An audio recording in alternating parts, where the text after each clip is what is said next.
తెలంగాణలో జరుగుతున్న బీఆర్ఎస్ రాజకీయ నాటకం కవిత గారు లెటర్ రాసిందని నాన్నగారికి లెటర్ పెట్టింది. ప్రజలను తప్పుదోవ పట్టేయాలనే ఉద్దేశంతో మళ్ళీ మేమే ఉద్యమకారులం అని అలా మాట్లాడకుండా నాన్నగారికి లెటర్ రాసి ఆ లెటర్ను బహిర్గతం చేసి చుట్టూ దయ్యాలు ఉన్నాయన్నారు. ఆ దయ్యాలను మరి పేర్లు బయట పెట్టలేదు. లోకల్ బాడీ ఎలక్షన్స్ వస్తున్నాయి కాబట్టి దాన్ని ముందర పెట్టుకొని రాజకీయమైన ఒక తెర లేపిండ్రు. ఏంటంటే మొన్న మీరందరూ చూసిండ్రు, అక్కడ మీటింగ్ పెడితే ఎవరు వచ్చిండ్రు, ఆ మీటింగ్లో ఎన్ని కోట్లు దానికి ఖర్చు పెట్టిండ్రో మీకు తెలుసు. ప్రజలను దోసిన సొమ్ముతోని మొన్న మీటింగ్ పెట్టి కొన్ని విషయాలు ముఖ్యమంత్రి గారు పేరు తీసుకోలేనంత భయంతో మాట్లాడిండ్రు. ఎందుకంటే ఉన్నట్టుగా కుండ బద్దలు కొట్టే ఏకైక నాయకుడు మా యొక్క ముఖ్యమంత్రి గారు.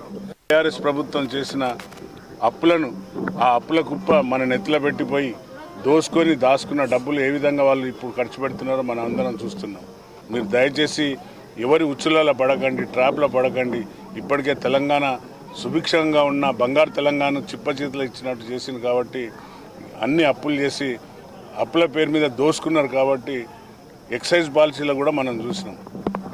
టైం రాకముందే, ఎలక్షన్ కంటే ముందే పెట్టుకొని డబ్బులు ఎత్తుకపోయింది. అసొంటి ప్రభుత్వం పైన నిలదీసి అన్ని నిక్కచ్చిగా అసెంబ్లీలో కూడా శ్వేతపత్రం ఇడిచిపెట్టింది. ఆయన కూడా ఇవాళ డ్రామాలు ఆడుతున్నారు కాబట్టి ఈ డ్రామా రావులు కేటీఆర్, కవితమ్మ, హరీష్ రావు డ్రామాలు, తర్వాత కనబడని ఇంకో నాయకుడు ఉంటాడు తెర వెనకాల సంతోష్ రావు, వీళ్ళంతా ఇప్పుడు తెలంగాణలో మళ్ళా పందికొక్కులాగా తిని ఇప్పుడు మళ్ళీ వస్తున్నారు ప్రజల మధ్యకు. లోకల్ బాడీ ఎలక్షన్లను అడ్డం పెట్టుకొని డ్రామాలు ఆడుతున్నారు కాబట్టి నేను ప్రజలను విజ్ఞప్తి చేస్తున్నా.